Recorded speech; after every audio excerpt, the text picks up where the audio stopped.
आप लोग कैसे हैं? आई होप आप लोग अच्छे होंगे, मज़े में होंगे। आप लोगों का हमारे चैनल बिनू स्टडी में स्वागत है। बच्चों, पिछली वीडियो में हमने आप लोगों को एंडोप्लाज्मिक रेटिकुलम के बारे में बताया था। एंडोप्लाज्मिक रेटिकुलम जो है 2 प्रकार के होते हैं, एक रफ होता है, दूसरा स्मूथ होता है। रफ एंडोप्लाज्मिक रेटिकुलम यानी खुरदुरी अंतर्द्रवी जालिका, स्मूथ एंडोप्लाज्मिक रेटिकुलम यानी हिंदी में कहते हैं चिकनी अंतर्द्रवी जालिका। शॉर्ट में क्या बोलते हैं? रफ एंडोप्लाज्मिक रेटिकुलम को RER और स्मूथ एंडोप्लाज्मिक रेटिकुलम को SER बोलते हैं। ठीक है बच्चों, अब हम लोग इसकी चर्चा करेंगे, मतलब क्यों ऐसा है, क्यों वो रफ है, क्यों ये स्मूथ है। खुरदुरी अंतर्द्रवी जालिका RER rough endoplasmic reticulum ribosomes के चिपके रहने से रफ हो जाती है। जो एंडोप्लाज्मिक रेटिकुलम होते हैं उसमें जो है राइबोसोम चिपके रहते हैं। ये बच्चों देखिए, ये राइबोसोम चिपके हुए हैं। हाँ, एंडोप्लाज्मिक रेटिकुलम में ये जो कण है, कण के समान जो चिपके हुए हैं, ये राइबोसोम है। इन्हीं राइबोसोम के चिपके रहने के कारण एंडोप्लाज्मिक रेटिकुलम रफ हो जाती है, खुरदुरी हो जाती है। और ये स्मूथ एंडोप्लाज्मिक रेटिकुलम है, इसमें राइबोसोम कहीं नहीं चिपके, इसी वजह से ये स्मूथ है। इसको स्मूथ एंडोप्लाज्मिक रेटिकुलम कहते हैं। राइबोसोम के चिपके रहने के कारण ये सब कणिकाएं जो है चिपके रहने के कारण खुरदुरी हो जाती हैं। वही चीज़ है, राइबोसोम्स के चिपके रहने से रफ होती है। इसकी बाहरी सतह पर राइबोसोम चिपका रहता है। अब आते हैं चिकनी अंतर्द्रवी जालिका SER smooth endoplasmic reticulum. Ribosome इसमें नहीं, हमने बताया ना, इसमें राइबोसोम का अभाव होता है, नहीं चिपके रहते हैं। राइबोसोम के अभाव के कारण चिकनी रहती है। RER में बच्चों राइबोसोम प्रोटीन का सिंथेसिस करता है। हाँ, इसमें राइबोसोम होता है, तो राइबोसोम क्या करता है, उसका काम क्या है? प्रोटीन का सिंथेसिस करना। SER में जो है फैट्स और लिपिड का सिंथेसिस होता है। फैट्स यानी वसा। हाँ, SER में राइबोसोम तो होता है नहीं है, SER में फैट्स और वसा और लिपिड का सिंथेसिस होता है। RER में राइबोसोम होता है, राइबोसोम प्रोटीन का सिंथेसिस करते हैं। SER में वसा और लिपिड का सिंथेसिस होता है। ठीक है बच्चों, प्रोटीन एवं लिपिड प्लाज्मा झिल्ली बनाने के काम में आते हैं। ये हमने पिछली वीडियो में बताया ही था। प्रोटीन एवं लिपिड प्लाज्मा मेम्ब्रेन बनाने के काम में आते हैं। प्रोटीन का निर्माण कौन करता है? RER करता है। RER में राइबोसोम चिपके होते हैं, तो राइबोसोम ही प्रोटीन का निर्माण करता है। इस वजह से रफ एंडोप्लाज्मिक रेटिकुलम प्रोटीन का निर्माण करते हैं। इस प्रोसेस को बच्चों मेम्ब्रेन बायोजेनेसिस कहते हैं। इस प्रोसेस को क्या कहते हैं? मेम्ब्रेन बायोजेनेसिस कहते हैं। ये अंतर्द्रवी जालिका ट्रांसपोर्ट का काम करते हैं। ट्रांसपोर्ट यानी पदार्थ को एक स्थान से दूसरे स्थान तक पहुंचाने का काम करते। कौन करता है? अंतर्द्रवी जालिका करती है। इनका काम क्या होता है? ट्रांसपोर्ट का काम होता है। अब चलते हैं फंक्शन पर, आते हैं इनके फंक्शन क्या है। पहला है रफ एंडोप्लाज्मिक रेटिकुलम प्रोटीन संश्लेषण में सहायता करते हैं, क्योंकि इसमें राइबोसोम चिपके होते हैं, तो प्रोटीन संश्लेषण, प्रोटीन सिंथेसिस में मदद करती हैं।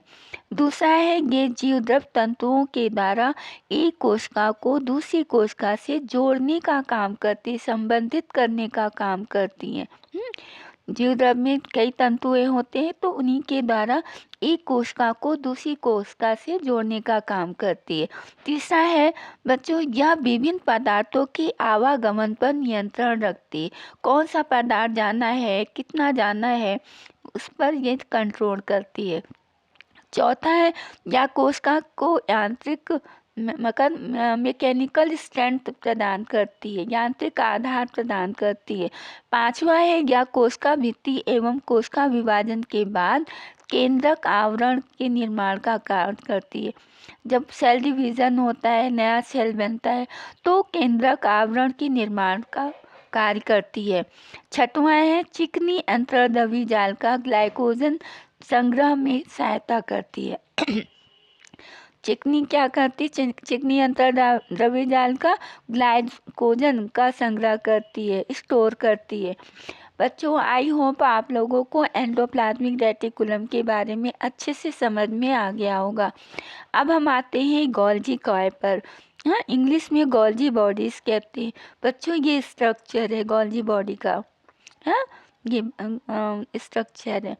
ये सिस्टर्नी की शेप में होते हैं। ये सिस्टर्नी शेप में होते, इस तरीके से ऐसे एक के ऊपर एक ऐसे होते हैं, ऐसे बनते जाते, नए नए सिस्टर्नी बनते जाते हैं। हाँ, चलिए चलते हैं, इसके बारे में पढ़ते हैं। सिस्टर्नी शेप का होता है, इस तरीके से एक के ऊपर एक पैरेलल समानांतर रखे जाते हैं, नए नए बनते जाते हैं। और नीचे से जो है ये जो है थैली होती है, वो ऐसे जैसे चाशनी होता है, और उसको चम्मच में ऐसे हम ऊपर करते हैं, छूते जाते हैं, नीचे की ओर गिरते जाते हैं, अलग हो जाते हैं, तो वो रिक्तिका होती है। इस चूँकि नीचे की ओर छू रहे हैं, टपक रहे हैं, तो उनको स्रावी रिक्तिका कहते हैं। वो ऐसे ही नीचे की ओर गिरते जाते हैं। अब आते हैं, सिस्टर्नी शेप का होता है, इसे गोल्जी कॉम्प्लेक्स, गोल्जी उपकरण या गोल्जी सोम भी कहते हैं। ठीक है, ये थैली है। गोल्जी काय की खोज कैमिलो गोल्जी नामक वैज्ञानिक ने सन 1898 ईस्वी में की थी। गोल्जी अपने इन्हीं के नाम के कारण इनका नाम गोल्जी काय रखा गया है। हाँ, ये पादप एवं जंतु दोनों कोशिका में पाया जाता है। बच्चों, प्लांट में भी होते हैं, एनिमल में भी होते हैं। सभी जंतु कोशिकाओं में ये 4 से 10 बेलनाकार मुड़ी हुई सी एक के ऊपर एक, इस तरीके से बच्चों स्ट्रक्चर होता है, एक के ऊपर एक चढ़ी हुई सिस्टर्नी के रूप में होती है, इस तरीके से। हैं, इनके साथ छोटी छोटी थैलियाँ होती, ये थैलियाँ हैं। हाँ, छोटी छोटी थैलियाँ वेसिकल्स बोलते हैं, तथा बड़ी गोल रिक्तिकाएँ भी होती, बड़ी गोल रिक्तिकाएँ भी होती हैं। हाँ, रिक्तिकाएँ भी पाई जाती हैं। प्लांट सेल में ये गोल्जिकाएँ कई छोटे छोटे समूह में होते हैं, जिन्हें डिक्टियोसोम कहते हैं। बच्चों, एनिमल में ये बड़े आकार में होते हैं। हाँ, बेलनाकार आकार होता है, बड़े में होते हैं, लेकिन प्लांट सेल में उनका आकार छोटा होता है, ये समूह में होते हैं। ठीक है बच्चों, इन्हें इस छोटे आकार के होने कारण, समूह में होने के कारण इन्हें डिक्टियोसोम भी कहते हैं। जीवाणु और नीले हरे ब्लू ग्रीन एल्गी में ये नहीं पाए जाते हैं। सिस्टर्नी की ऊपरी सतह पर उत्तल सतह पर गोल्जी के नए सिस्टर्नी बनते रहते हैं। बच्चों, ये ऐसे से नए ऐसे से बनते रहते हैं, और नीचे से ये टपकता रहता है। हाँ, नए स्रावी रिक्तिका टपकते रहते हैं, थैली रहती है। ठीक है, ये निकाल। और सिस्टर्नी की दूसरी सतह नीचे अवतल साइड में स्रावी रिक्तिकाएं अलग होती रहती हैं। ठीक है बच्चों, अब आते हैं इनके फंक्शन पर। कार्य पहला है, जो कुछ भी अंतर्द्रव्य जालिका में बनता है, मतलब अंतर्द्रव्य जालिका में क्या प्रोटीन बनता है, वसा बनता है, लिपिड्स बनता है, जो कुछ भी उसमें बनता है, उन सारी चीज़ों को दूसरी जगह पर पहुंचाता है। ये विषैले पदार्थों को डिटॉक्सिफाई करता है, मतलब ठीक करता है, पचा लेता है अपने में, विषैले पदार्थों को भी पचा लेता है।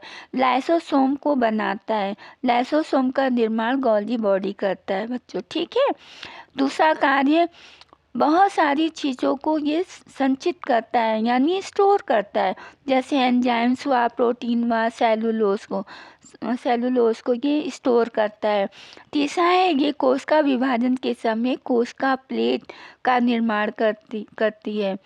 चौथा है, ये कार्बोहाइड्रेट का संश्लेषण करती है, कार्बोहाइड्रेट का सिंथेसिस करती है।